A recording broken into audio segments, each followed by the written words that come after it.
Do you want to buy a frog? So, Yes.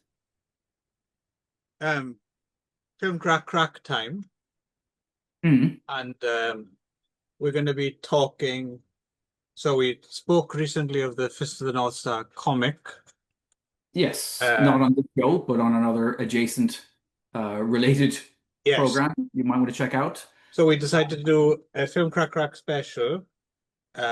One, two, three, four, five. Hmm. So I think we will dub this Fisting the North Star. Ah, excellent. Yes. Um, Hmm. which I'm genuinely surprised. I went looking about and there isn't, as far as I know, some porno parody. Yeah, because I asked this when we were talking about the thing. I would have assumed there would have been a "You've Already Come" kind of Yes, there we go. See, it almost uh writes itself. yeah, but the Um, only place I saw reference to it, funnily enough, was we're going to talk about it later. Somebody made a crack in one of the translations of Fist of the Blue Sky about something along those lines. those are quite annoying, those little, Yes, those little yes, we'll get to interstitial. that. Yeah. Yeah, But once we're done with that, I have to say, I've had quite a, yeah, I'm glad I've had my fill of your this, fill. of, Uh-huh. because even apart from this, I was watching, I was actually, this is very interesting. I was watching this, gay hardcore horror film from the Mhm. 70s Okay. called Sex Demon. Okay. And in Agfa put it out recently with a very informative commentary by Elizabeth Purcell and the other one. They do a podcast which I highly recommend to you actually called this is old news, but I never Mhm. heard of it before. I think they still do it, but it started 5, 6 years ago, called Ask a Buddy. I think it's been Okay. since been rechristened Cruising the Movies or something like that, and it's Okay. a history of basically gay porn and erotica, and Okay. it's really interesting. And Mhm. it's a bit of a wormhole I've fallen down Okay. because I love me some obscure corner of cinema where Of course. yeah. So it's and in the past few years I've got really into dodgy old 70s porn hetero stuff, Mhm. and this stuff's even more kind of underground Yes. and Yes. and Definitely. it's funny watching this. I wrote in my review of this sex demon as well. It almost doesn't matter whether you're gay or not. Like if you're the right kind of viewer, and I know you are, Nick, there's a certain Mhm. contact high from anything like really sleazy. Really, yeah, Yeah, yeah, grisly, yeah, that it does it gritty, for you, yeah. right? It doesn't Mm. matter. But yeah, in Sex Demon, there's quite a few fisting. It's about a gay couple. The older one buys the younger one a cursed medallion for their anniversary, and then he Hmm. like starts terrorizing the denizens of Christopher Street, right? But Hmm. there's a lot of fisting in it, including one scene which ends with someone getting a screwdriver shoved up their ass. Mm. Um, Okay. and then an exorcist comes in, and yeah, Sounds Sex wild. Demon's kind of an interesting little watch. Mm. Okay. Uh, All yeah, right. and I Huh. was just surprised that after watching 70 minutes of gaping assholes that which doesn't really not my cup of tea, but still I was quite yeah, had a bit of a buzz on by the end of it. Uh-huh. Uh, Um, and how does this exactly relate again to Fist of the North Star? Or is doesn't it just Fist? no, Okay. All right. it's a delightful little um That's tangent. it. Fist of the Chocolate Starfish, I think, is what Taste of the you. chocolate starfish. We got to make it happen. Hmm. We're a bit too old now to star in it, I think. Need Yeah. some whippersnappers, young whippersnappers who are very Uh-huh. open-minded or Um, open asshole. Anyway, I so suppose so. So anyway, so what have you got lined up for us today, Clive? So well, yeah. So I was thinking.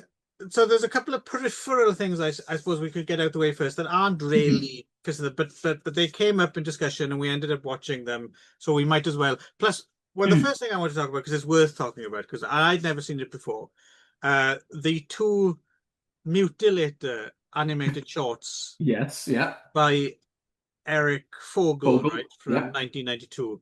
Hmm. I'd missed these before. I must admit I I never. do not seen I mean, like those early Spike and Mike, like Sick and Twisted collections I when think they were on VHS. I think I'd seen like things that people had plucked from them. Oh, but not the actual full, I because don't think yeah, I'd sat through the the whole full thing. tapes, the full tapes were released. I remember renting them from the video shop and stuff, or friends of mine had, duped them and things. So I would have seen quite a number, and that's where I would have seen the first time I ever would have seen Mike Judge, right? Yes, I think I think people plucked stuff like like frog baseball and stuff like that from them and put them up as. But I don't think I ever sat through the entire tapes. Okay.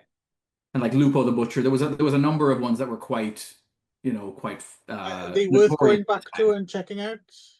Well, I mean, it's interesting that the depth of talent, because a lot of those people. Well, I mean, there's also weird. There's like the Sick and Twisted ones were obviously the edgier ones, but then the other ones, like some of Nick Park's first stuff, that's one of the first Oh, places his stuff is seen, right? I mean, like they really were a clearinghouse for new up and coming talent in right. animation at the time. Was some And one of of Bill the guys, Plympton's stuff maybe? oh yeah, yeah, yeah, definitely. And then what's his face? Well, so one of the two, one of either Spike or Mike, one of them passed away um, quite young, but his last name was Gribble, and I'm assuming that Dale Gribble Ah, is okay, a okay, direct honoring of him, because they really did help Mike Judge get his stuff right. seen, which led to him getting a number of them went through Spike and Mike and then directly to MTV. So Eric Fogel goes from the Mutilator shorts, he goes on and does The Head, obviously Beavis and Right. Butthead, I've not and seen the head. yeah, I Uh, mean, it's very like the Mutilator and like Beavis and Butthead. It's that kind of very like scrawled in your copybook at the, like in yeah, math class kind of stuff, but very satisfying. but on the strength of Mutilate, I think I might like it because and these what I liked about the two Mutilator shot, and they're like 5 minutes each or whatever they are. Hmm. Um,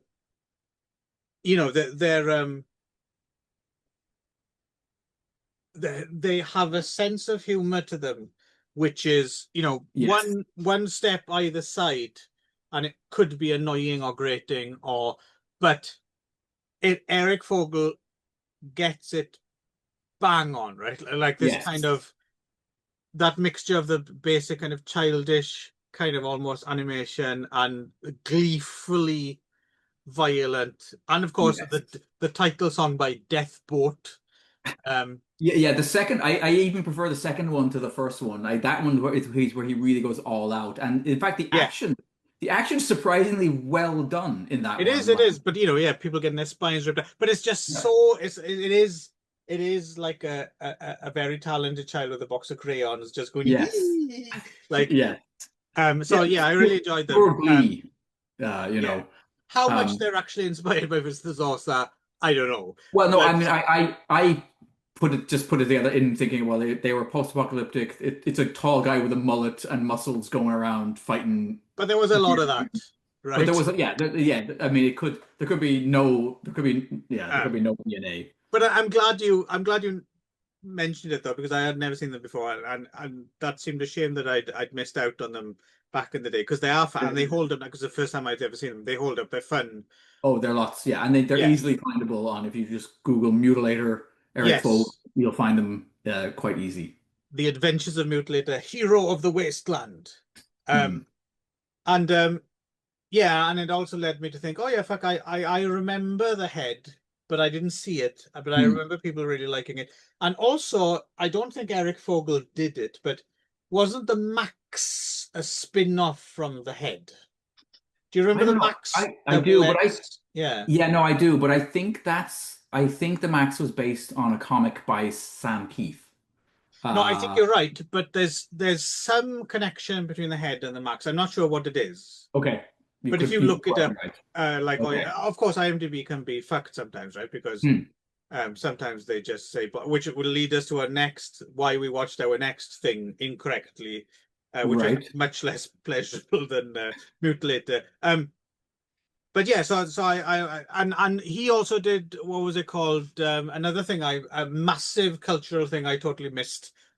Maybe because I was here or whatever back in the day, was, didn't he do this? What's it called? Celebrity Death? Deathmatch, yes. Yes.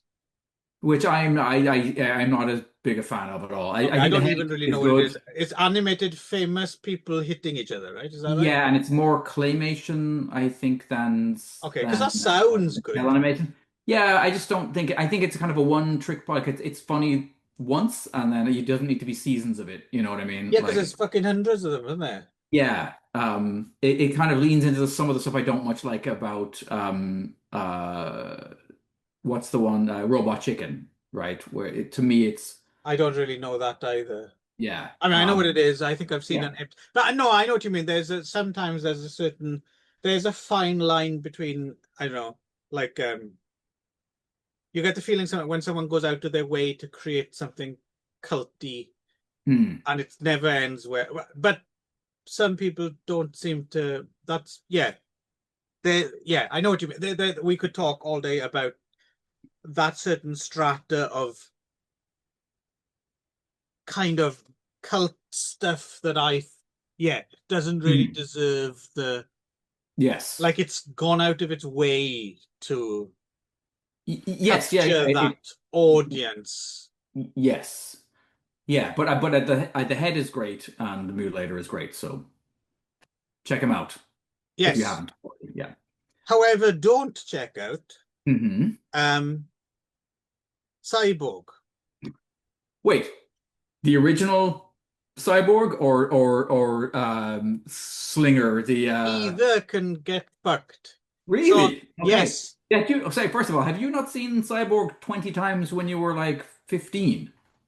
Well, no, this is the thing. This might be what the difference is. So I think the first time I saw Cyborg was here. I think I rented the Oh. VHS. No, no, you need to have seen that when you're Yeah, 15, no, that makes sense. That makes sense. right? And when it For was some new, reason, I saw other Jean-Claude Van Damme films. right? Bloodsport and Yes, Kickboxer and stuff. Yeah. Kickboxer, but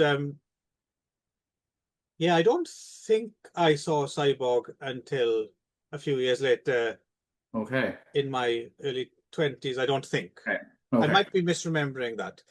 Um, but yeah, I know what you mean. I know I see where you're going here. So was Okay. that the case for you? Was it Oh that? yeah, yeah. I'd watched it. It had been 30 something years, 35 years. I haven't seen it since I was 15 or 16. But when I was 15 or 16, I think me and my brother watched it like 6 or 7 times. I definitely remember Wow. really, really enjoying it then and really enjoying Fender and his growly, Vincent Klin, yeah. Fender is definitely the saving grace of well, it's not the saving grace, 'cause I still think it's rubbish, but right. so did you enjoy it now? Um, Or did you no. watch the No, but it didn't. But I didn't find the teeth grindingly awful either. And I will say that the that I question the necessity of this other version that exists. And to me, I even question the authenticity of it. It seems to me like I think it's bullshit that this was the film that he had intended to make. Yeah, I wonder. Well, he used to sell it himself, though. This is director Albert Puring. We'll get on to him a little bit. Yeah, so but first, yeah, the reason I was led astray was because of an IMDb thing uh, Okay. with this as like a link, like this might have been an influence or even and I couldn't remember it well enough, and there's enough elements that I thought, oh, maybe I'll rewatch it to pick up clues. But as far as I Hmm. can tell, no, this is pretty much your off-the-shelf post-nuke. Was there anything in it too that screamed Fist of the North Star as an influence? I mean, I'm Martial sure it arts. could have been Martial an arts. influence, but But I would just say no, just kicking. Like it does like the fact that like there wasn't at the time, right? I'm not wrong in thinking, but like there were no other martial arts post-apocalyptic films of that era. Like your Mad Maxes and your yeah. Warriors of The only thing Wasteland. that comes close, I suppose, would have been the knife fighting of Steel Dawn, if you Steel remember. Dawn, yeah, right. But again, it's there wasn't roundhouse kicking and that kind of stuff. So Right. there's lots of roundhouse kicking in all of the other adaptations that we're going to talk about of Fist of the North Star after we deal with Cyborg. But no, I Yeah, wouldn't say. I wouldn't say no. It just seems like it's yeah, Mad same. No, Mad Max.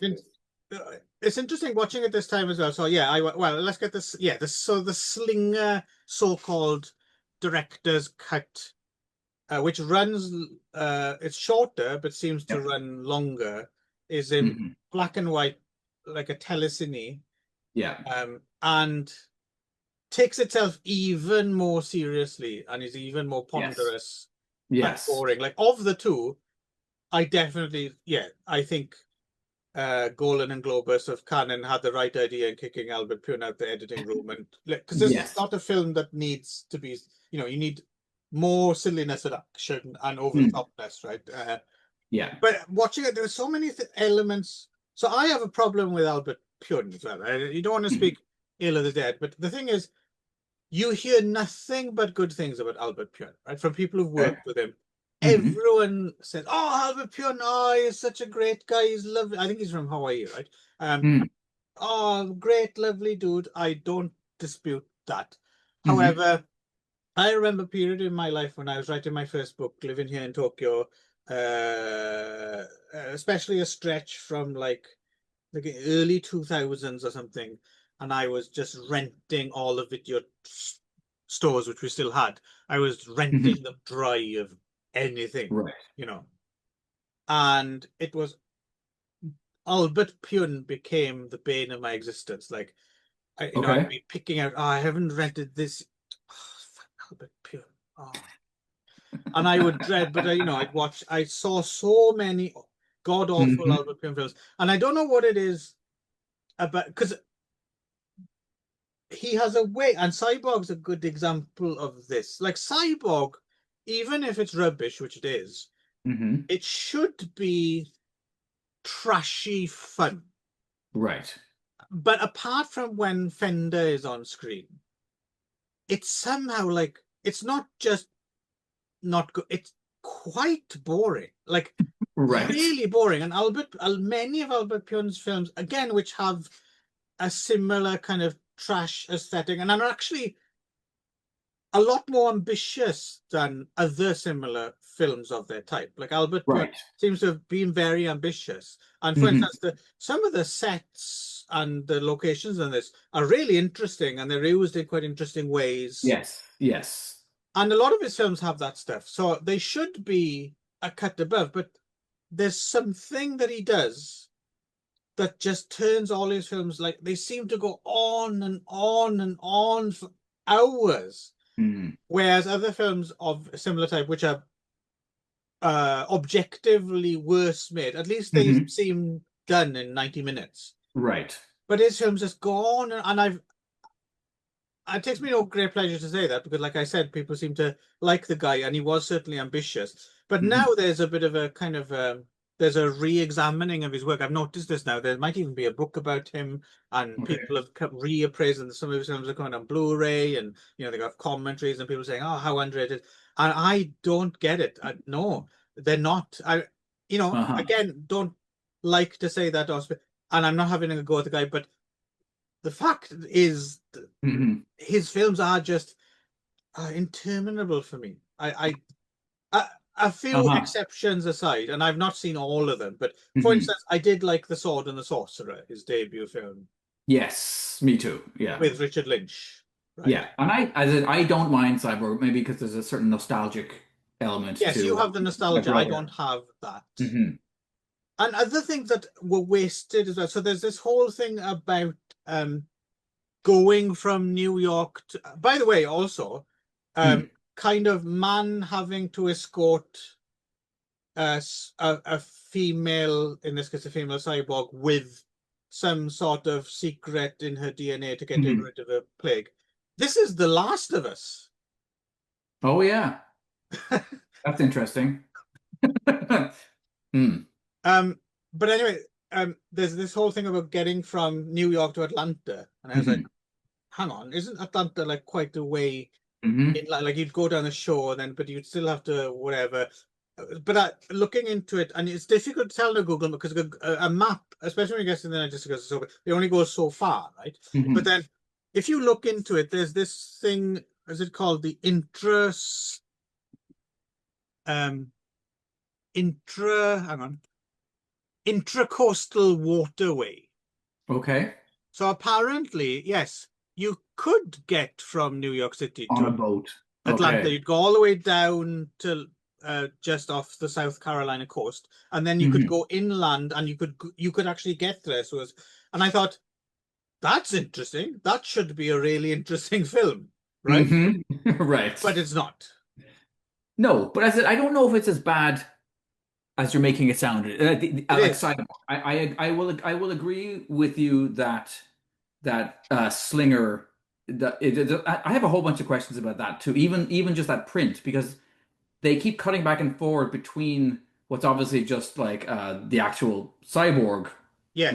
and then the work print, but in such a way that I didn't feel like it was motivated by the fact that this footage wasn't in the other print. I just couldn't. It seemed really random to me when they would suddenly switch from a Yes. Yeah. same Like it would shot be and much awkward to grainier. do. You couldn't do a composite cut, right? Because a lot of the footage is in there, but it's in a different order, and Yeah. um, it's just less. I mean, Cyborg isn't fun for me either, but I can see how it might potentially be fun for a young you.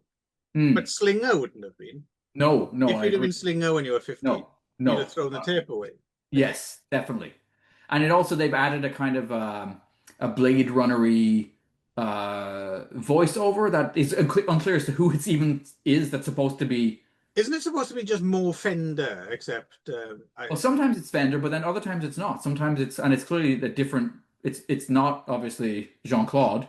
Um, oh, and then of thank course, God. He's a super boring hero in this. Like, I've yeah, never been a huge Jean-Claude Van Damme film, but in this, he's dull as fucking dishwater, isn't he? yes, yes, definitely.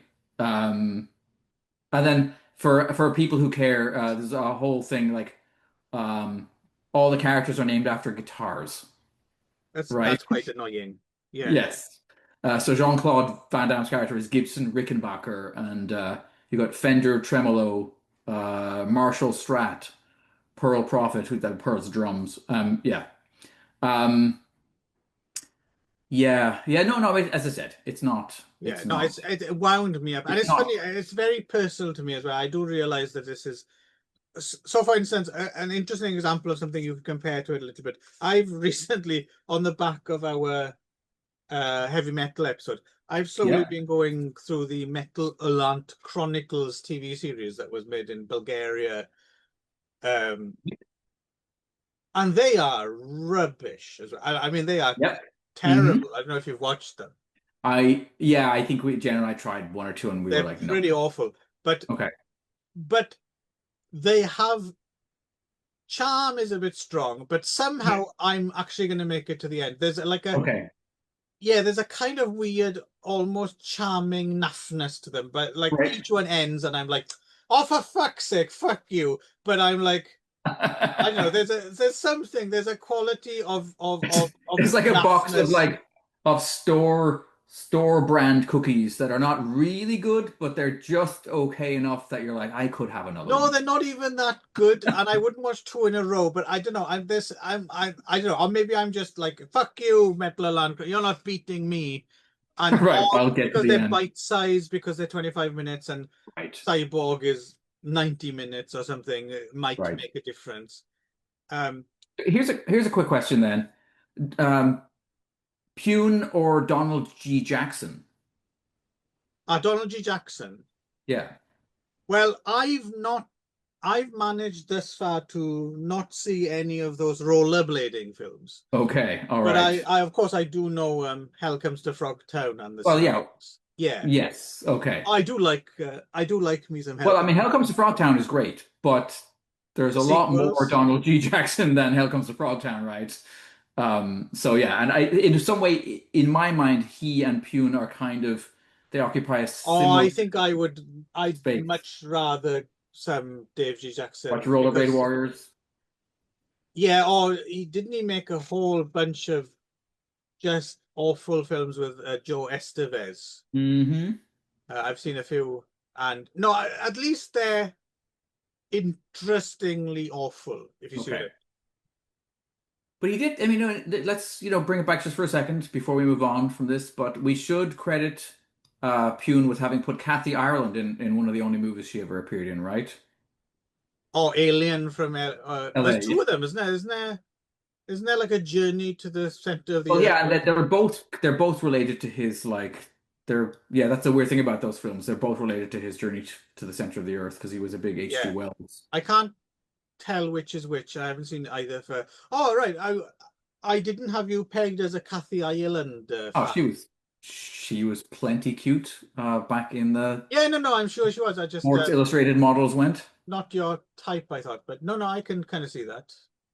I mean, Um, yeah. What am I talking Again, about? it's probably She's exactly the she's same a month I woman. was watching Cyborg. I was probably also, Oh, into what's her face? Yes. yeah, Kathy Ireland. Yeah, it would make sense. Well, the other interesting credit I didn't realize until watching, and then we'll be done with it. Yep. Was now what is her name? That's the thing. So the actress playing the cyborg, Hmm. Anne something. Is it Anne Dion? Maybe. Oh yes. And okay, here's another thing. And as you said, one of the things that's surprising about his films is occasionally some of the production values are higher than you would expect. Yes. And so the cyborg stuff is kind of like, oh, that's Yeah, that surprisingly is well good. That done. is good. Yeah. Like, um, Interesting. They said yes when I said Anne Dion because her name is actually Dale Haddon, but okay, sure. uh, but Dale Haddon, who was a model, I believe, was the star of that very strange erotic science fiction film Spermula, starring Udo Kier. Yeah, that's a title that I know, but I don't know that I've ever actually seen the film that We it's did do attached it. I did make Ron watch it. That was a lot to. of fun. Okay. Hmm. Udo's in it. Watch more Well, I than me. mean, That's Udo's 70s Udo as always well. So it's, okay. you know, Yeah, yeah. yeah. And yes, she's the star. She is the Spermula of the title. It's funny. I don't have a lot of like man crushes. Like I can have man crushes on like where I'm clearly the woman in the relationship, whether it's your Franco Neros or your Idris Elba types. But Oh, but you're the catcher in those I think so, yeah. I scenarios, mean, like, right? because they're clearly much more manly than I am, right? But Right. Udo is one of the few where I was always very attracted to him more as my girlfriend than as Ah, really? Do you think that's yeah. because he's all frail as Dracula or something? I think so, yeah. And that's probably the first thing I ever saw him, and when I was really struck by what a beautiful man he was in his youth, like just truly, Yeah, um, but he's got such an arrogant pout. I feel right. I would still be the bottom there, I think. Okay. What's the phrase? A bossy bottom, maybe? Huh. Anyway, okay, so Cyborg, we're not going to recommend anyone see Cyborg, and we're certainly not going to recommend anyone sees um, Slinger, which has a particularly and ridiculous. So they rewrite the ending to make the Cyborg not the hero, right? As she seems to be in the original version, where Yes, she because that was a proposed. Oh, by the way, have you actually seen Cyborg 2? with Jack Palance. No, actually, I don't think I have. That's a lot better, a lot more Okay. enjoyable, Hmm. mainly because the main villain in this is Billy Drago. Okay. Yeah, he'd make a pretty good replacement for Fender. But I did like Fender, and He's another thing fun, I'll yeah. say, Fender's fine. He should be in something else, right? and Plus, Fender, didn't is it just me or has Fender with his chainmail and his long dreads and his glasses? Hasn't Fender basically escaped from a Funkadelic album? yes, yes, yeah, or else maybe he's like if Dave Lister hit the gym really hard. Um, but I do that he has this kind of I'm not famous, but like he has this speech he gives quite near the beginning of the film with the I like the pain, and Right, right, that right. that shows up in so many rap albums and grindcore albums that I remember always being like happy to hear. Oh, there's that Cyborg quote again. Um, It's not as anyway, good as whatever it is. I don't know if it's made originally for the album or um. Are you familiar with They're from your neck of the woods, I think. Godspeed You, Black Emperor. yes, yeah, I've seen them live. Yeah, same here actually. Um, Hmm. In fact, hang on. Did we see them live together? Did we see them Oh, at at whatever it is? maybe, maybe. Yeah. Um, Okay. yes, they actually played as opposed to that other band who I really like, but I'm blanking on the name, who just talked through it. It's the one with Warren Ellis and Dirty Three, right? Yes. They, Yes. they just had a chat with the audience for half of their Yeah. fucking set. Um, but anyway, there's that Godspeed You Black Emperor track. I forget what it's called, but you know the one that it's like a voiceover that someone sounds a lot like Lee Marvin. You know, I woke up and my wallet was full of blood. Oh yes. Yes. Yeah. That kind of, yeah. Yes. That's my favorite of Mm. that kind of thing. That's a great. Hmm. Um. Anyway, Okay. So let's tangent spaghetti there. yes. Yep. Let's move Let's beyond. let's I guess you could say focus on the fist. yes. Yeah. Because I mean, if you want to talk about punishment, we're getting into it Oh, now. Um. see what you did there. Yeah. So are we gonna do the Taiwanese? I mean, if we're gonna do this chronologically, we're doing it the Taiwanese No, stuff. I think because We want I to go to think we Korea want first. to save the fun for the end. Okay. So let's get the horse shit out the way first, Okay. and let's go to the official Oh, um, right. Yeah, yeah, yeah. American, British, Japanese co-production Hmm. Fist of the North Star Yep. from 1995. 1995, Yep. starring no one's idea of Kenshiro, um, Gary Daniels, Yes. or as he's in the making of doc on the Japanese DVD. So we watched the Japanese. So apparently the Japanese version is longer, right? Hmm. 92 minutes. It has more violence. It's still not very violent for what is Fist of the North Star, right? Like, No, and it seems like they blew, and not just that, but for also a film directed by Tony Randall, the director of Hellraiser 2, same Hellbound. screenwriter as Hellraiser too, as well, Peter Yeah. Atkins. Yeah. Or Um, as he's described in the Japanese doc, making of doc, maniac horror kantoku, Tony Randall. But right. no, what I was going to say about, yeah, so we're watching the Japanese. I don't think I've ever seen the US cut version actually, but I don't know what the difference is. But apparently this is the longer, more violent version. Um, but on the disc there's a making of as well, Mhm. and they pronounced Gary Daniels Gary Daniels. Did you notice that? Yeah. Gary Daniels sama. And also it's that's how they, so you can easily do Gary in Right. Yeah. Yeah. Yeah. katakana, but it is Gary, almost like it's a schoolboy, homophobic schoolboy joke. It's like, oh, what's Oh, your name? yeah. Gary, is it? Yeah. Hmm. I don't think Gary I Daniels think pronounces his name Gary, but I might think be it's wrong. probably just I think it's probably just Gary, yes. So I don't know Uh, where they got that into their heads. mhm. Um, yeah, whose idea was it? Gary Okay. Daniels. In fairness to Gary, like it's funny in what after watching, when uh, you know, I was a little more charitable, I think, towards him after I watched the making of thing.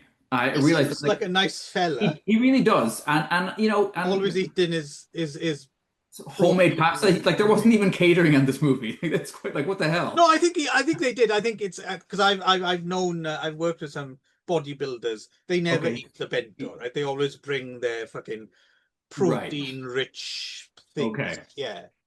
Um, but if if somebody had just given a note to maybe drop your voice 3 or 4 octaves, I think he would have been all right. I mean, I don't know about that. there is going to be the His argument. reactions are There is going to be the argument about the whitewashing side of things too, right? We have a character called Kenshiro, we have a character called Ryuken, a character called Shin, none of whom are played by Japanese actors, no. right? Apparently, it's the same voice cast as the anime. Well, so I watched, so I just that was the thing. I thought, I'm going to watch some of it with the Japanese Does it voice. improve things? Well, yes, it does, obviously, right? Because, when the original voice actor for Kenshiro does his, yeah, you're already dead, it sounds much more impressive in Right. his gravelly tones,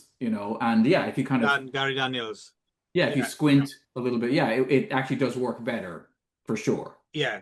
The other thing about Gary Daniels is once I noticed this, it's very difficult to unsee.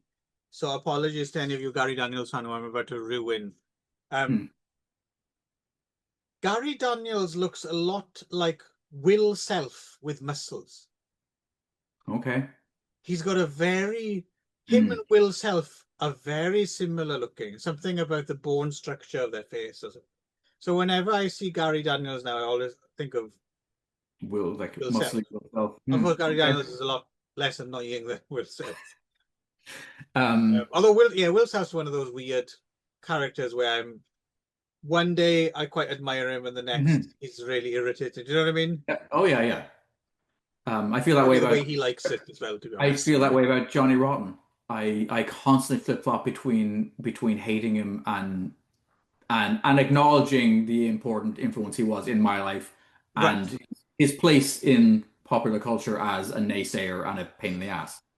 Um, so Costas Mandylor, uh, the funny Shame. thing, it like in fairness, it gets certain things right, I think. It does get certain things right. I think it gets like the whole homoerotic, muscly dudes with like flowing hair Fabio thing that's going on in this is kind of some of what's going on in the I think comic. Costas is a better fit for Shin than Gary is for Keiju. Yes, yes. And then You and then can't who really blame Isako Washio as well for being a bit of a non-entity as Julia, because Julia is kind of a non-entity. yeah, yeah, Because Fist of the North yeah, Star is a manly man's. You only absolutely. kind of have women in it to be in peril, really, right? Yes. It took me a while. It wasn't until I was reading a review of it that I realized that the reason I knew Dante Basco, who plays Bat in this, is because he's in Hook, playing Rufio, Oh, uh, okay. opposite um, the comedian, whose name Did is you also escaping me. notice IFD film Mac uh, Paolo Toccia in this as well? No. Yeah, yeah, yeah. Okay. Who was he? Can't remember, but he's in it. Okay. And of Um, course, Malcolm McDowell, well, Malcolm McDowell, who yes, plays celebrated his birthday on set, according to the making of. right. Yeah, Um, he was there. Well, the day I'm assuming the day he was there on set, because yes, to he's shout not only moving wrong. Kenshiro a few Yes. times. Um, and then because he doesn't even have to show up for, he just had to dub himself as the zombie, which I laughed at that when he crawls out of his own grave to give him Yeah. a shouting at. Enjoying himself the most, though, is clearly Chris Penn. Yes, It yes, ain't easy being sleazy. yeah. He He's has another great line as always is, let's kill some people and really enjoy it. yes, yeah. No, he's clearly yeah off the chain for sure. And that's what I said. That's what I think they did well actually. Like they cast around like Clint Howard is in this Clint playing Howard is, called yeah, die you Stalin. dogs. Yeah, Yeah. you've got Melvin Van Peebles, fucking Yeah, Sweetback. he doesn't have too much to do. Oh, but just Downtown Julie Brown. yeah, just weird who's in this thing. Yeah, it's true. But oh, and then Tracy Walter. Oh yeah, Um, of course, yeah, he's barely in it. yeah, but He he's doesn't there. do anything weird, so it's very unremarkable for him, But right? Like, yes, but it was like definitely they went out of their way to be like let's cast the weirdos because there is. I mean, that's a big yes, part. That's a big part of Fist of the North Star is the weird yeah. back background bad guy characters, right? But you know what it is? Like, you think Tracy, Walter Tracy, and suddenly he appears, right? So I suppose I'll go on. Yeah, I was going to say, it's funny as I was watching the film, and definitely, as you said, Chris Penn's performance was one of the things that is the one of the few things that does recommend itself, right, about the film. I was thinking to myself, oh, why does this feel familiar? I remember Chris Penn in a movie because in this he's very rapey. I remember him. I remember him in a movie that has a really graphic rape scene. Did he assault Patricia Arquette in True Romance? And I was thinking, no, but because I get him kind of mixed up in my head. It was like, no, or could it have been like, was it James Gandolfini or was it Tom Sizemore? And I realized that all three of those fuckers are in True Romance. Um, like all these three guys who kind of, in a way, inhabit the same part of my brain. They're all Hmm. in True Romance. Um, but this is weird that Chris Penn, in a very short space of time, goes from some very kind of like um, prestige roles, right? He's in Shortcuts and he's in stuff, and then suddenly he's in Fist of the North Star, completely out of his mind.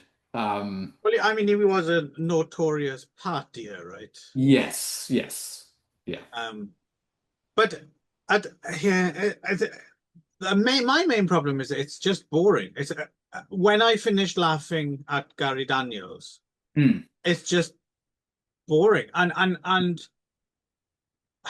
you don't want to have a go because the thing is, on the one hand, you're like, okay, no, I understand to replicate that many practical effects from the animation is, that would be a huge task. But at least like either don't do it or do it, right? And how many is there? Like two, three? There's like one jaw thing.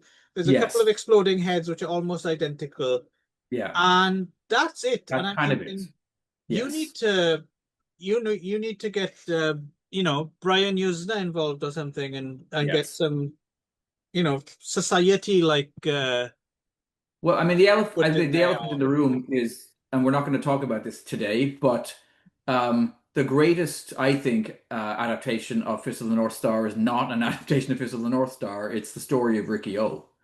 I think Well, the I was looking original back on story my of Ricky old O. review of this, and that's exactly what I wrote at the end. If you're looking for a live action version of Fist of the North Star, check out Rikyo instead, which of Mhm. course is based on its own manga and anime. Manga, Yeah, which I think I mentioned to you, or I found it, and it's all been translated, and that's something that I'm going to kick down the road for our other let's do show. it. I would love to read Rikio, and then we can talk about the two films. Apparently, there's a second of which is supposed to be incredibly lousy. Yes, Um, there is. I've not seen it, but yeah, it's pretty bad from what I hear. um, but yeah, no, I mean, you're right. This is not in some ways. I mean, it's faithful-ish. It kind of mashes up a few characters together to kind of streamline Well, things. We don't get Big it's Brother Rao, unfortunately, who it's a I always weird thing to say about Fist of the North Star, which was just so kind of, in some ways, brilliantly so, but just so one note. That this actually Hmm. simplifies that even more. So, like, Yes. because it's only a bit of the story. It's like a bit when they're in the town and they have a well, and because there's acid rain and stuff, and then they don't go from there. You don't get the sense or the scope of this No. vast wasteland. And they don't come across any really giant people or anything. Right? It's Nope. just And you don't get the idea that somebody's amassing an actual like that there are warlords amassing massive armies of people, which is a big feature of yeah. Fist of the North Star. I also wonder how into it Tony Randall is. I mean, it could just be his natural demeanor, but when you're watching the making of stuff, he's look very It's a enthused, little doesn't he? checked out. And Yes. also, you have to wonder if he actually knows his source material because he's interviewed and he's talking about. He says like, "Yeah, what really interested me about the Julia character is she's torn between these two men. She's." And I'm Mhm. thinking, no, No, she's she's not. not at all. She Mhm. loves one, and the other one kidnapped her. That's it. Yeah. This. Hmm. So you're wondering if he knows this beyond the script that was given to her, I Yeah. suppose. Also, speaking, we're talking about bullshit on the IMDb. I call Hmm. bullshit on this piece of trivia. I mean, Yeah. I'm welcome to be corrected if I'm wrong, but someone claims that they got the idea to make this after watching the Korean live action version of Fist of the North Star. I don't believe that. It's entirely possible, but I don't believe that. Hmm. Thoughts? Um, yeah, I mean, I doubt that too. But it's yeah. It is interesting though in that they are because the Korean version when we get into this is actually in a weird way maybe the most faithful It is. It is. live action adaptation of all of the Yeah, adaptations. of the film, certainly. Yeah. The 86 film, yeah. But it's funny, there was this I'm also interested in this weird period of where you had like the Guyver and you had Aye, this right, yeah, yeah, this yeah. this this thing of like where Hollywood was doing these kind of like and and games like Street Fighter and things like that, doing these adaptations, and they tended to be, yeah, mostly Caucasian actors playing the parts and the rest of it. And then it kind of quietens down for quite a while, and then it's kind of then it comes back, right? Yeah. Well, it's Like also more, this period, mid-90s, is when manga and anime properly breaks in the West as well, isn't it? right. So there's an interest in this stuff Mhm. uh, to a massive degree. I mean, yeah, where we mentioned the Fist of the North Star videotape was flying off shelves in the UK, but Right. not in 1986, like, No, in early to mid 1991. 90s. Yeah, Yeah, yeah. yeah. Hmm. So Um, yeah, this is not your yeah. best introduction to Fist of the North Star by any stretch of the imagination. But if you like weird-looking character actors, it's got a decent number of them hanging around the fringes of the film. Bronson turns up in that making of doc as well, Yes. talking about the borderless action film and stuff, right, as well. Kind of Oh, so I interesting. mean, your Japanese is better than mine. I wasn't catching with that stuff. Wasn't subtitled, so I wasn't really catching. Yeah, he makes reference. I'm guessing he's talking about, the old, like the Katsu. rambling guitarist films from Right. Nikatsu and that. And I was talking to you actually. I don't know if you've followed up on it yet. One of my tokusatsu finds I've been enjoying is Mhm. Kaiketsu Zubat, which you Okay. can find fan sub version. It's quite a short run. That's like 32 episodes or something. Hmm. And yeah, it's a wandering hero tokusatsu show. But some of those episodes take place in some kind of weird borderless Hmm. Japan America with extras dressed up as Native Americans, Okay.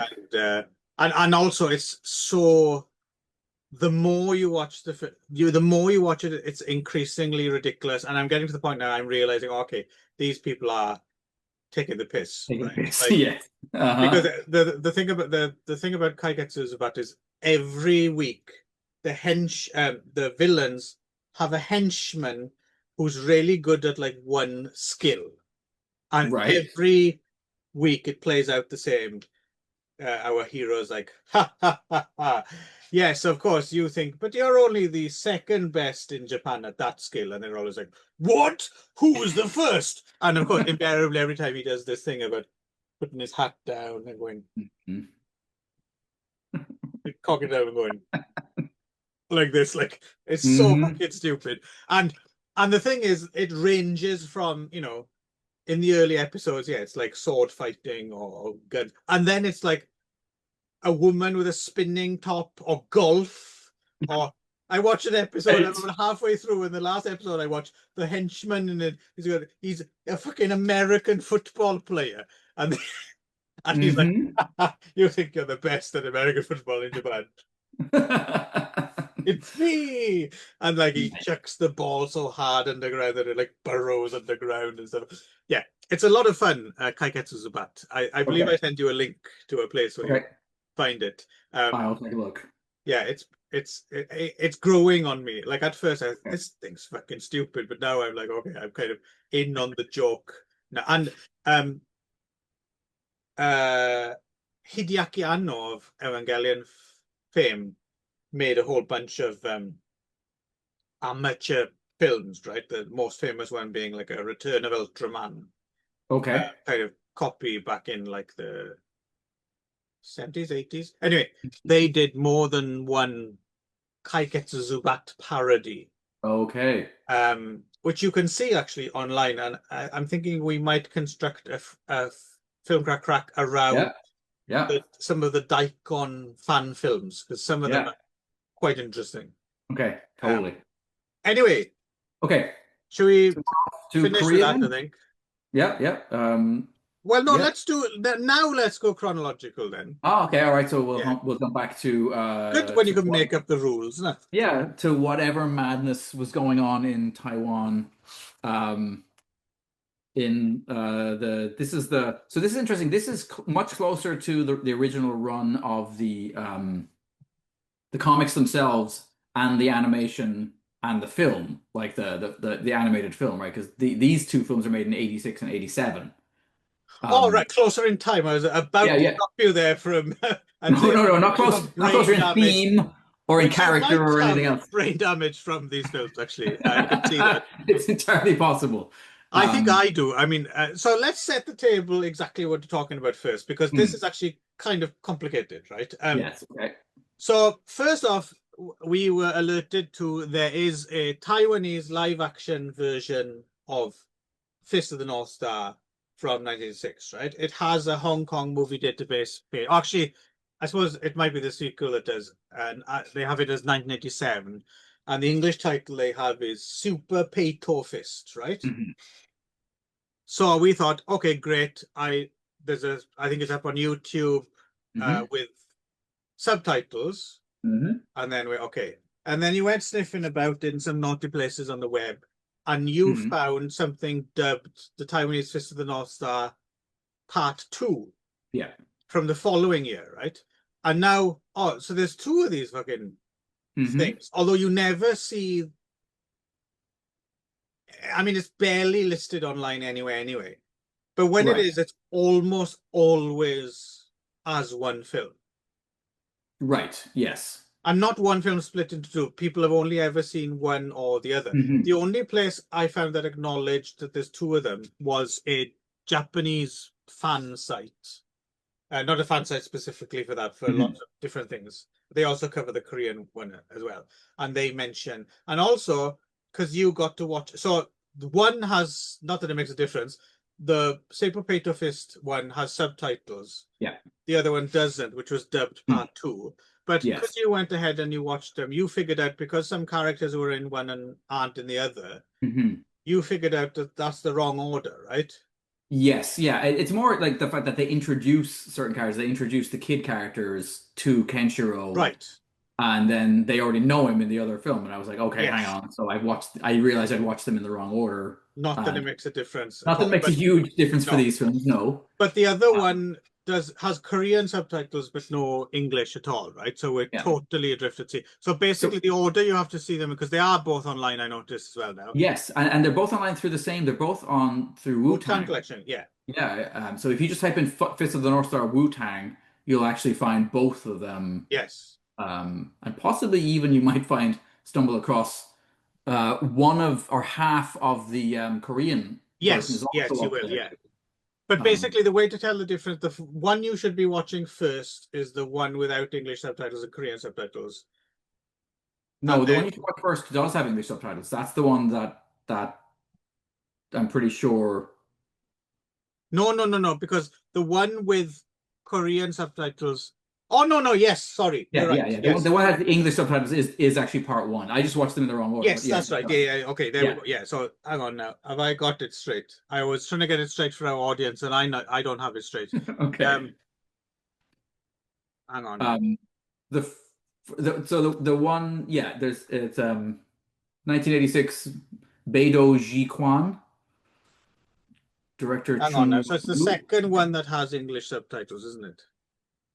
But it's called part two, but it is in fact it is in fact sorry, yeah. So a it's story. That's what's so annoying about it. It's been called part two, but it is in fact chronologically. so it's the first one that has part one. English subtitles. Yes. Yes, yeah, okay, yeah, no, I did get that right. Okay, yeah. And it's got the guy in the white tuxedo as the main villain. What's fascinating about that though is that it doesn't make a blind bit of difference because the subs are all either illegible or they drift off screen. Yep. And both films, as far as I can tell, have fuck all to do with Fist of the North Star, really. There's bits, but yes, you're right. So you got Chang Long Sheng is our Kenshiro. Yep. Also, he's one of the choreographers of the film, right? And he's a producer as well, right? Yeah, I think so. Yeah. Hang on.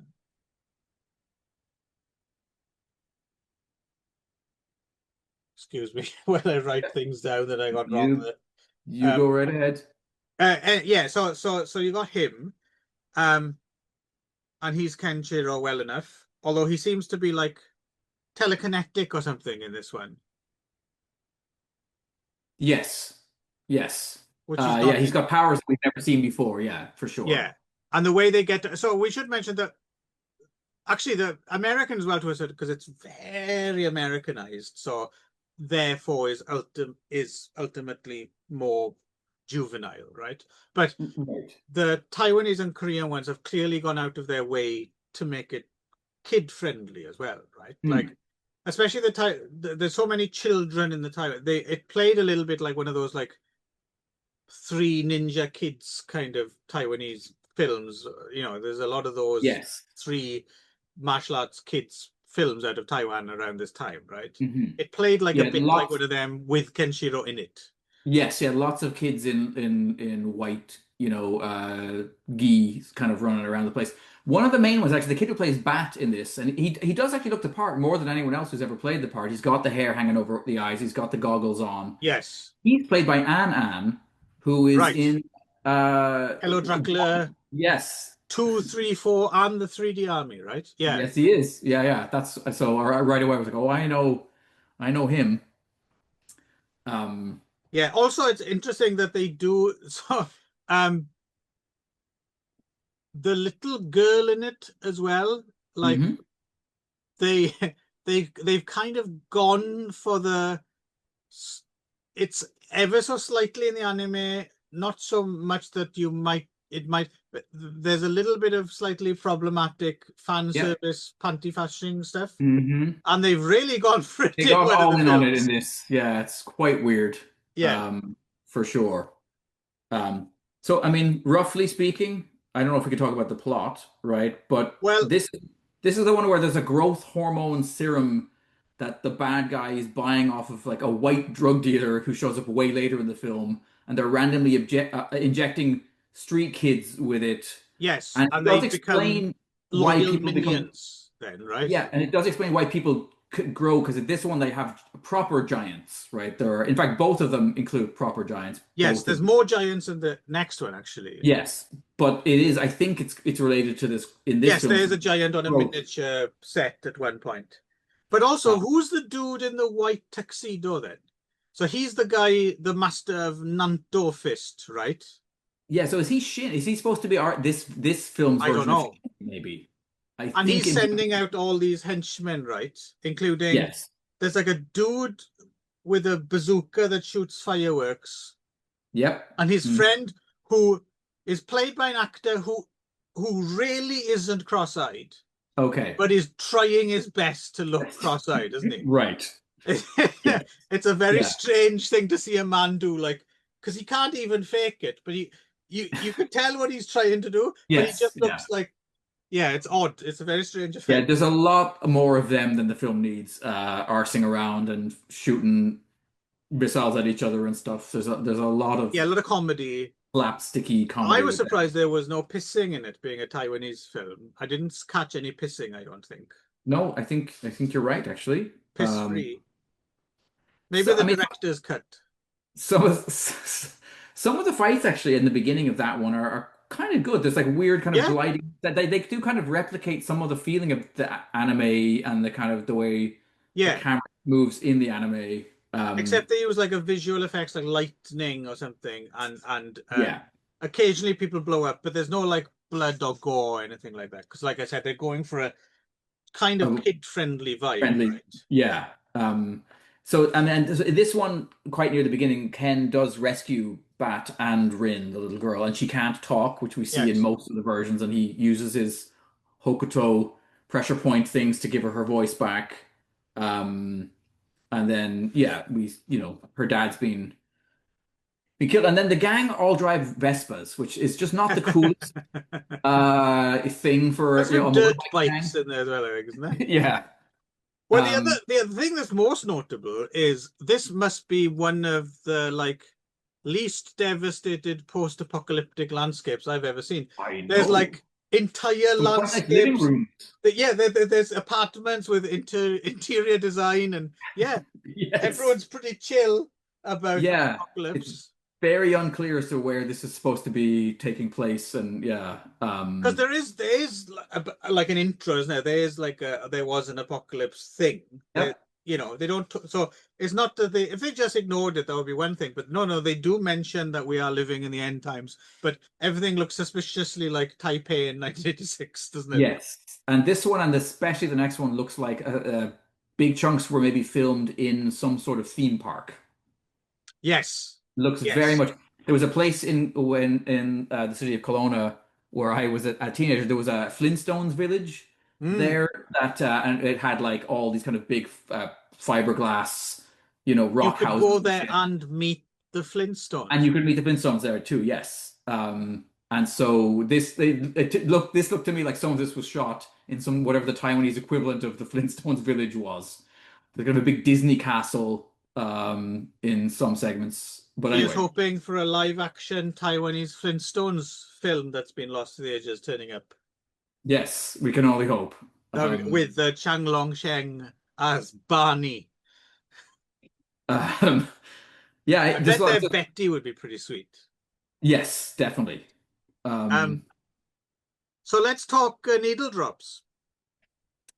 Yeah, well, this one obviously has my. I, Yes. it's a bit of a. It's actually it's interesting. Both of them have a needle drop in them that are two of my favorite songs of all time, right? But this is the one that has the needle drop of it's a cover because I don't think it's actually Yeah, the. it's probably if you get like there's probably an album with all variations of the theme tune. It's Mhm. probably on there. Right? It's on some BBC Radio Phonic Workshop compilation, like Doctor Who Mhm. reprise or something like that, right? Yeah. But yeah, the Um, Doctor Who theme tune. Yes, played I think twice or maybe even three times, Yeah. including in one scene which is completely astonishing, where those comedy bad guys are firing bazookas at the children Yes. while Kenshiro is fucking Yuri, which actually is a very weird and Yes, that would be a weird scene kid friendly scene. anyway. Yeah, but But then to that's have like woo. yeah, it is pretty bizarre and mind-breaking. Although of the two films, I mean, I loved uh that's only one of the steals, right? You could list the Yes. steals all day long. I'm sure you Mhm. spotted more than I did because you're always good at that. But Yes, of the two, it's when we get to the second film, I'll talk about the soundtrack. I That know. soundtrack was just I would love to have a copy of it because every song is a banger, you I know. would, except I think it would drive me insane. Because I think I enjoyed both of these actually, because they're not Mhm. considering I don't understand what the fuck is going on. It's Right. amazing how engaged I was in it just to see what's gonna Right. happen next. Like it is non-stop something happening, isn't it? Oh yeah, yeah. This is made for somebody with ADD for Yeah, sure. yeah. By No people question. with it as well. Yeah. Yeah, Um, we said directed by Wu Chung Wan, a screenplay by Edward Long. Interesting, like he's written screenplays for things like A Better Tomorrow 3, Swordsman, Chinese Ghost Story 2, Once okay. Upon a Time in China. Hmm. Um, no, it's mad and it's mad good fun. I really enjoyed Beidon Quan, Yeah. but not as much. No, no, no. There's a few things. There's a go-kart race at one point, and one of the henchmen is a chubby guy who I strongly suspect is one of the guys who always played those characters in the Hello Dracula films. The chubby military Well, he's not one. listed though, but it might be, yeah. I'm 99% sure Oh, he's really? one of the two of them Oh no, that I'm the gonna have to go creature back and is. watch it again to check it out. And then at the end, it finishes with Nanto, who is our tuxedo-wearing villain, and Ken having a fight on a dock that doesn't seem futuristic or post-apocalyptic in any way, shape, or form. But then they fly off Superman style to some volcanic rocks in the sea and continue to fight. And That's the cool. fight becomes so intense that at one point Ken's shirt becomes animation so that Yes. it blow off of his body. Yeah, Uh, no, it's great fun. That the flying effect they do as well is good, and it's right out of the serials. If you remember, like the mm, old um, what's the fella? What's the Shazam? Cap, yes. Yeah, yeah. what's his name? Captain Captain Marvel, but yes, and he's Captain also Marvel. Yeah, known as yeah, just known as yeah. When you Shazam. watch those Yes. serials of Captain Marvel flying, the Lydecker brothers effect, which is clearly like it's like a dummy on a wire or something. Right? It's Yes. simple but really effective. Yeah. That seems to be the effect they use here, right? Hmm. In some long shots. Looks really good. And It's then difficult to tell because we're watching garbage copies, but it does look pretty good. yeah, and then so then, I quite like so in this final fight, at one point Ken beats up Nanto so badly that he becomes a still photograph of himself that a bunch of blood Yes. squirts Yes. out of in the kind of jets. Yeah. Um, No, and there's then a at the lot of very goodness. You really have to be eagle-eyed to catch it all as well. Like, I really hope these get a restored in proper some. treatment. I would happily watch these again. Oh Um, yeah. but yeah, Yeah. so Beidou Xinquan, which I guess is Fist of the New North Star. Right. This is the one with If the first one is tangentially related to Fist of the North Star, this one really goes off on its own with leopard print giant woman and yeah, like it starts with her, right? That's like because you she's in know. the first one, but she's huge in this, and I'm like, wow, okay, where's this going? Hmm. We got a different villain, all right. No white tux. Yep. No, he's going. So we assume because the last line of the previous film is he's told to go find a place to die, and he staggers Right. off screen. That's you know. No, this one is, I mean, this has got monsters, it's got ninjas, it's got Yep. fighting, it's got the cavern lair. It's, I don't know really, but if the first one, it was as if someone watched the first one and said, they're slow. Yep. Like, Yes. just, I can't imagine as well. I know I don't have subtitles, but I can't imagine this film makes sense if you had subtitles even, because it jumps around in space and time, like literally in the middle of the scene, you'll go back to somewhere for a fight, and there's no good reason for going there as far as I can tell. There's a glowing sword, there's more kids attacked by bazookas, there's just car chase. I mean, I glazed over at a certain point, and Dune buggies, which are always great. yeah, and just but the thing that really makes this special is, yeah, clearly someone in some sort of brain damage state was left. I think they just did a live mix or something. Like Right. they got DJ brain hemorrhage on the decks Right. with his 3 or 4 favorite records. And they just said, watch the film and do a live mix. Yep. And try and match what's going on screen. He ignored that last thing. Yep. And it is, honestly, it's like, there's so many needle drops, but they're layered. Like, I wasn't sure if I was hearing the Knight Rider theme tune or not. Right. Yeah. Yeah. You might have been. I'm guessing you're talking about a version of House of the Rising Sun is your... Well, yeah, because I mean, it has a similar vibe to the the Ventures one. Yeah. cover of it, right? Which It's is not, one of my though, is favorite it? pieces of music. No, it's not, but it's one of my the Ventures cover of House of the Rising Sun is one of my favorites. While you were watching it, was your missus having a stomachache in the other room? Because I remember, Yes. didn't the Ventures give her a stomachache? Oh, yes, yeah, for being so fucking noisy. But the one that gets, I mean, I don't know, you maybe you note, I didn't apart from House of the Rising Sun, there's all sorts of vaguely memorable and things like, but the thing that makes it special, and the thing that like, I was watching this film and I had a break at a certain point. My wife was in the bedroom and I went in, just wandered in, and she's like, what? And I'm just taking a break. Like, I genuinely felt like I was being oppressed, or like, because the film itself is just I mean, enjoying it. Okay, I'm either enjoying it or I've been bullied into enjoying it. I'm not sure. Right. But in particular, there's this piece of music.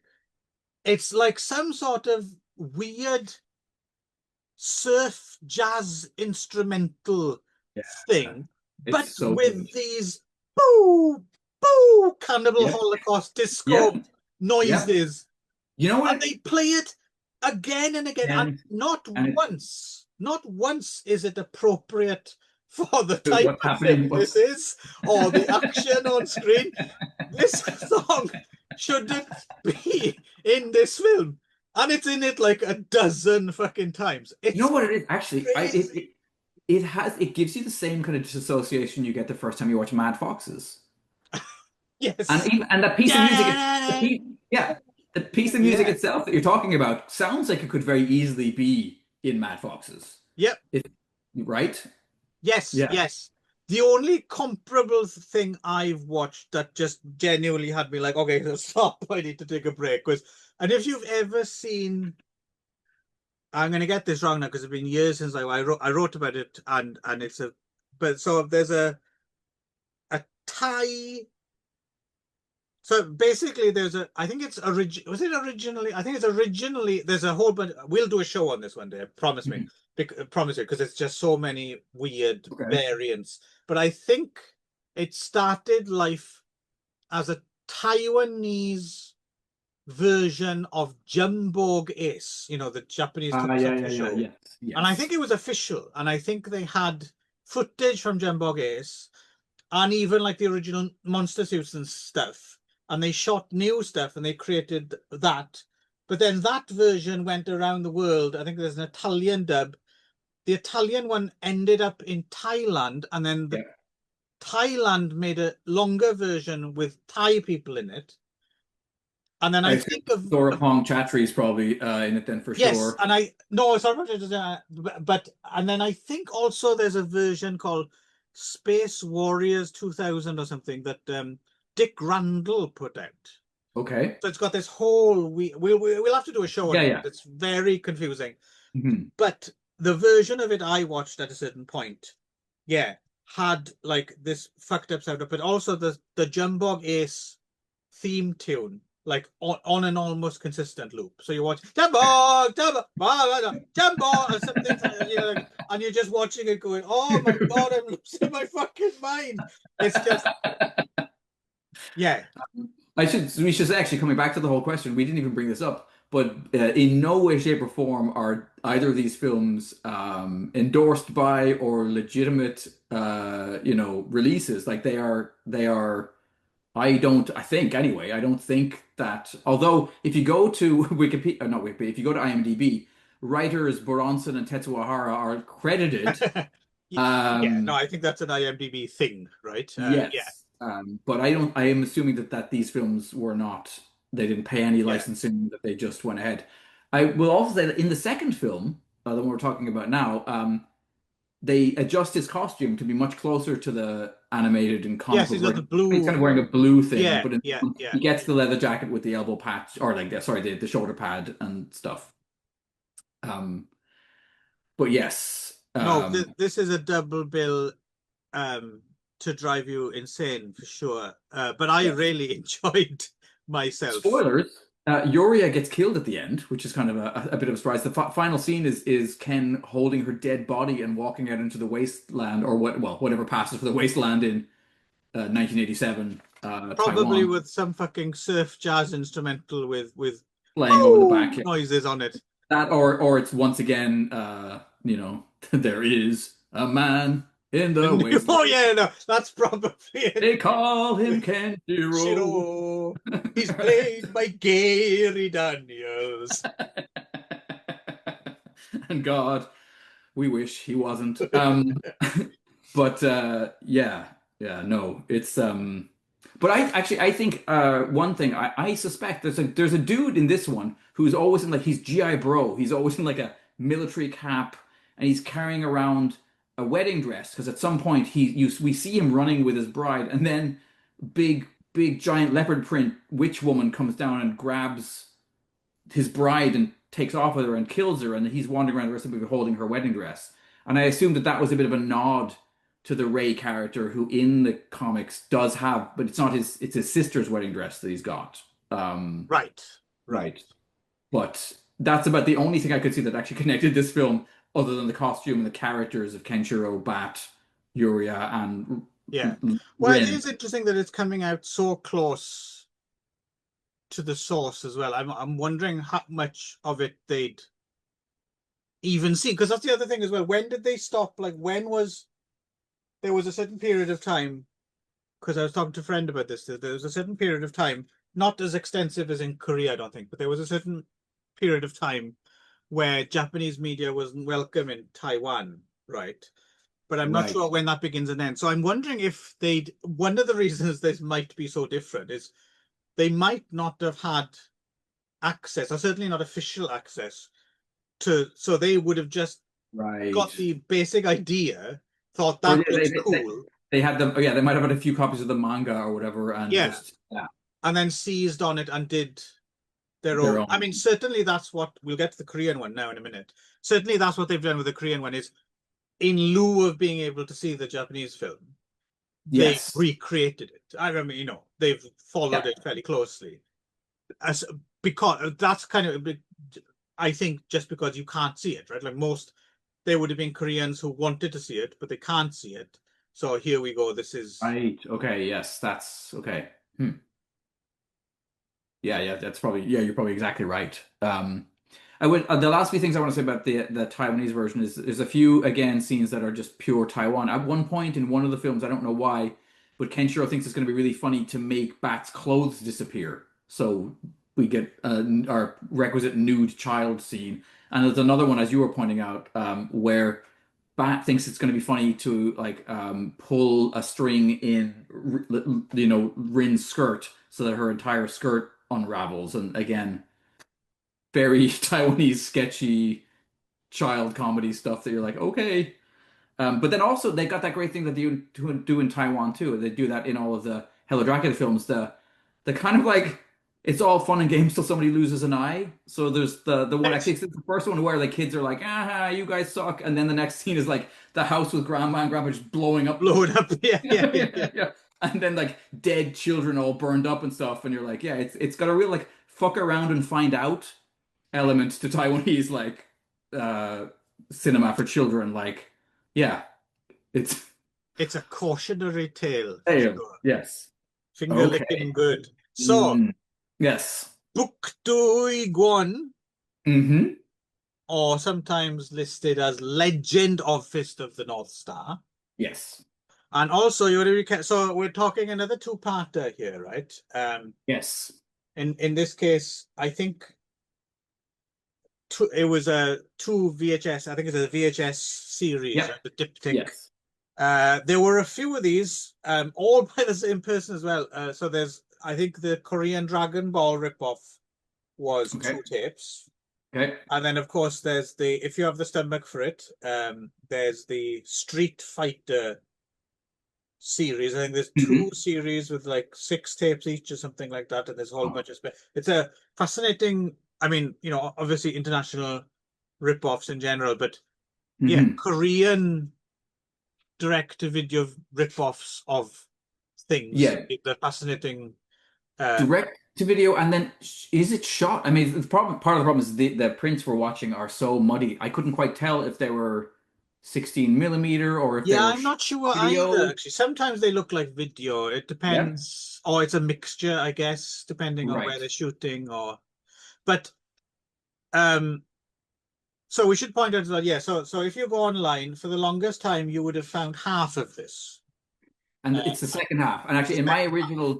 in my original notes, because I watched the second half first, because that's what I again found first, right? And then you sent a link to the entire thing. Um, let me see.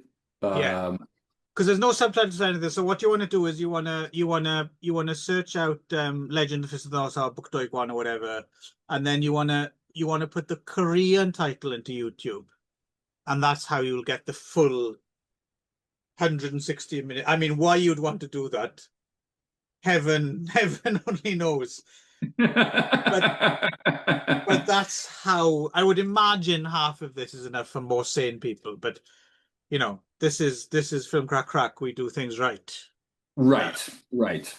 But I was just saying, like, I when I came in because it like the part two, if you haven't seen part one, there's no hand holding. It throws you right into the middle of a fight scene, and I thought, oh, yes, this feels like I'm sitting on the train in Tokyo, and somebody's left their fat, like shonen whatever jump thing, and I've just picked it up and I've like flipped to this right, week section of like, I was like, oh, it feels very authentic because I used to do that sometimes and just be right. like, oh, I wonder what's yeah, like just getting this piece in the middle of something.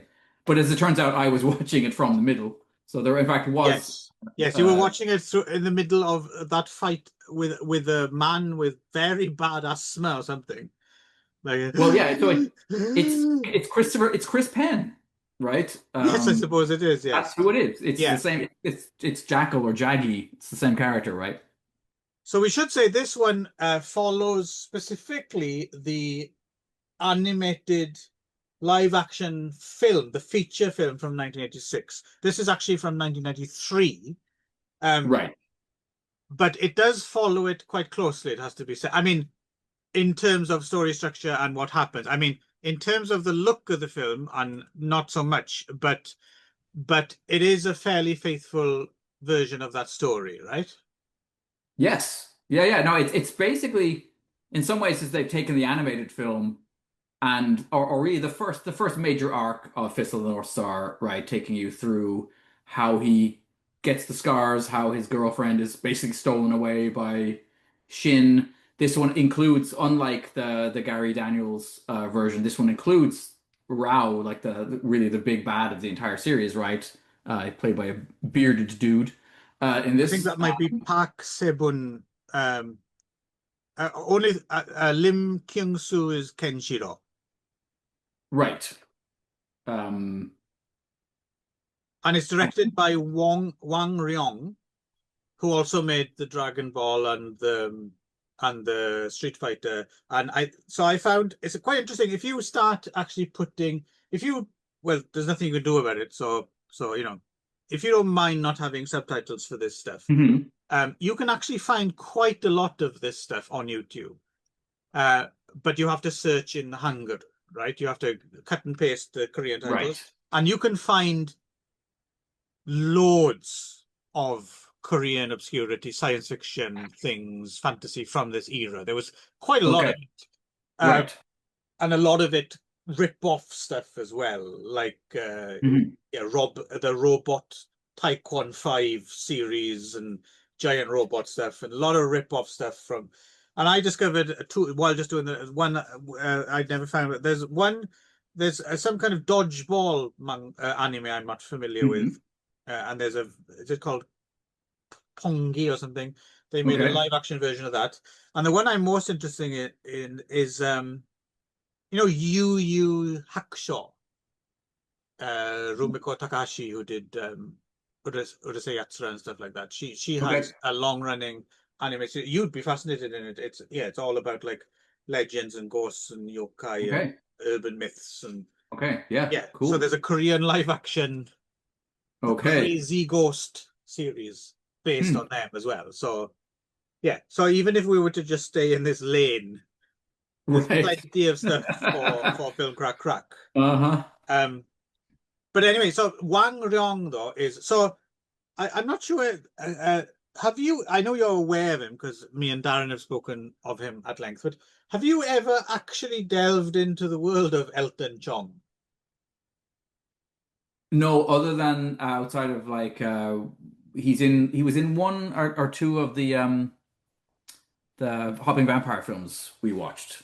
I think Yes. that. Okay. So yes, the one of those, the Undertaker of Honghua Province or whatever the fuck it was Mhm. called, that one. Yeah. So you would have seen. So Wang Ryong is AKA Mike Wong, who is Okay. quite often in those Elton John Okay. films as like the Sam the Seed kind of character. Okay.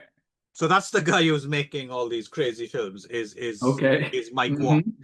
So an interesting fella to be sure. Um so yeah, we start with a pretty boss theme tune. Yeah. Actually, that was a question I had for you because I've only seen the film version. I still haven't seen any of the TV episodes. I thought for a moment, oh, have they just lifted the Oh no, no, actual it's nothing theme? like the no. Okay. No, no, no, Because no, it no, no. The is, Fist of because the it North is. Star TV series theme tune is a thing of great very metal beauty. Okay. This is something a bit different from that, right? But it's still great. It It's is a hell of pretty a theme song. catchy. I liked Yeah. it a lot.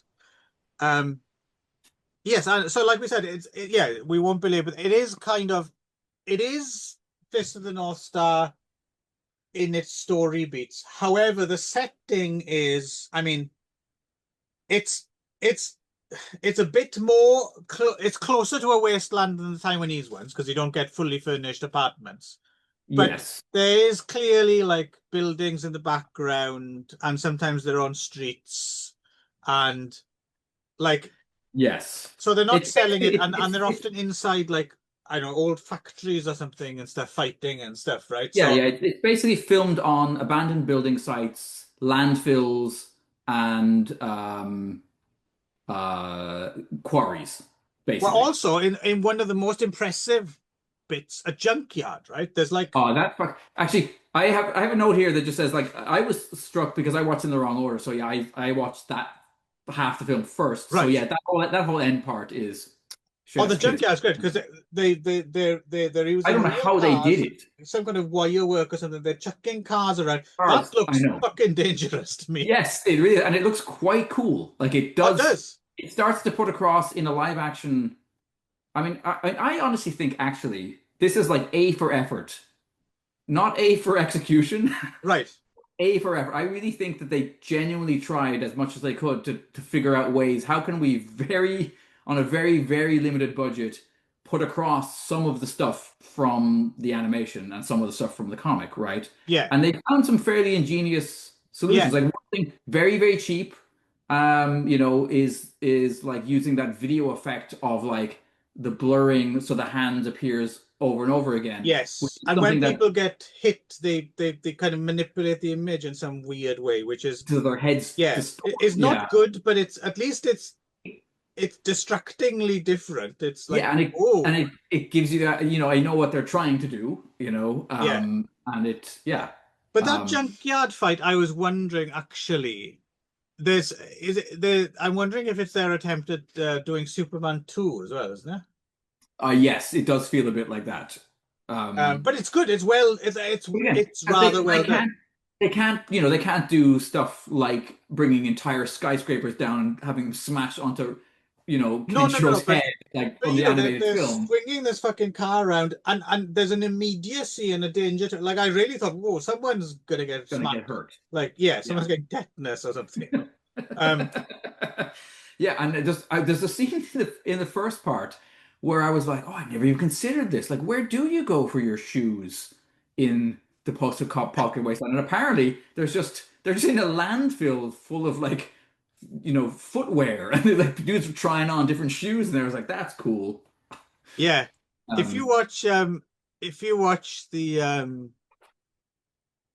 Street Fighter series by Wang mhm. Ryong as well, it's great because like the Street Fighter, the world of that Street Fighter appears to be just basically kind of Seoul or around Seoul. So there's like, yeah, there's some scenes which do just take place in the streets of Seoul, and there's like passers-by just like staring at because there's people wandering around in like Street Fighter gear, and suddenly they get Right. the fights in front of like or at one point I think they're like queuing for like a little lottery shop or something, and they have a fight Right. in the street. And there's people just staring at what's going on.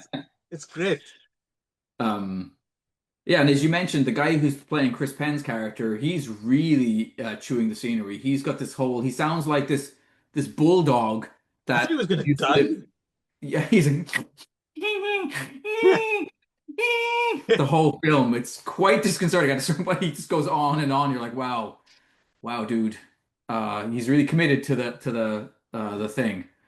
Um, but yeah, no, it's I don't know. I had more fun with this than I probably should have, I Yeah, think. it's not as fun as the Taiwan one, No, but it's not. that's like comparing apples and oranges because that's just berserk orthon of whatever they wanted to do. And this is, to be fair, them actually kind of trying to Trying. do Fist of the North Yeah. Star. And And finding a visual equivalent for things that mostly succeeds. Even things like at one point there's a big huge dude shows up with a kind of handlebar mustache and he's bald, and they do a lot of forced perspective to give the impression that he is one of those giant right, characters, but not quite as far out there as the Taiwanese, you right, know, where they're right. Godzilla sized. Um, yeah. No, Yeah, again, I mean, I don't know what the chances of it ever happening would be so awesome to to have see it it properly properly and restored and subtitled. subtitles. Yeah, Yes, yeah. Um, but that's the thing. Sometimes if you're going to travel to the distant cinematic shores, you have to be doing without yes, an high interpreter definition. sometimes, right? You Yes. can't always have some colored people carry your grand piano over the mountain. Those days are Afraid, gone, my friend. afraid not, Yes. yes. Um, but I quite like that there's a real commitment as well to trying to do the costuming. Like it's actually much more Yeah. accurate. I mean, maybe Kenshiro's jacket's funny. One of the things that would have been much easier. They could have just found a proper motorbike jacket and torn the arm off, but they didn't. But everyone else, like all the dudes with the huge, red Oh mohawks yeah, and the big some of shoulder that stuff's pads outrageous, and isn't it? the Like fun fur, they're like guar costumes or something like yeah, that. they're really, really colorful as well. Mm, As something that reminds us, I mentioned again, but because you'd probably take it, yeah, the Street Fighter series as well has a lot of really colorful costumes and mhm. haircuts and stuff like that, and Yeah. also a load um very impressive wire work stuff. Like there's Mhm. like yeah, just like how are they doing? Like oh, that looks dangerous. He shouldn't be hanging there. He Yes. Yeah, shouldn't be that high up.